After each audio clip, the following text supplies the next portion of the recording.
the other subject, the executive order the president signed yesterday, during that event, in his comments, he acknowledged that there are indeed bad police officers. Is the president opposed to the idea of removing qualified immunity for police officers, even bad police officers?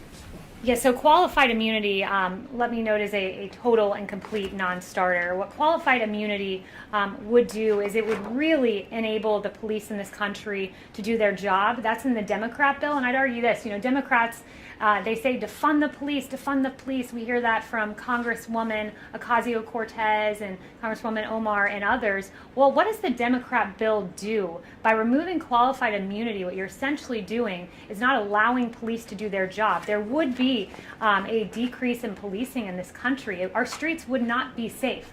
What President Trump has done is worked with law enforcement to improve law enforcement, to ensure that the bad cops that exist are pushed out of the system.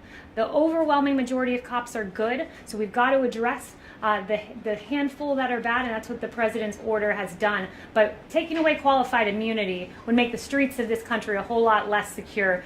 Just look at what happened when we didn't have ample law enforcement out on Lafayette Square. A church burned and multiple officers injured. So how do you handle a situation, Kayleigh, of a bad police officer hiding behind the shield of qualified immunity?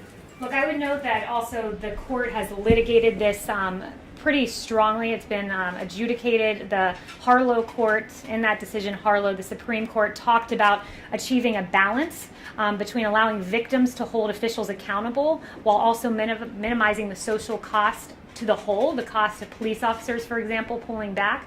So the Supreme Court has litigated this for decades and has approached what they think is the appropriate balance with qualified immunity. And I think it would go a long way just doing what the president did yesterday, having that national database of offenders, so we ensure that a police officer doesn't leave one department and then go to another. Francesca.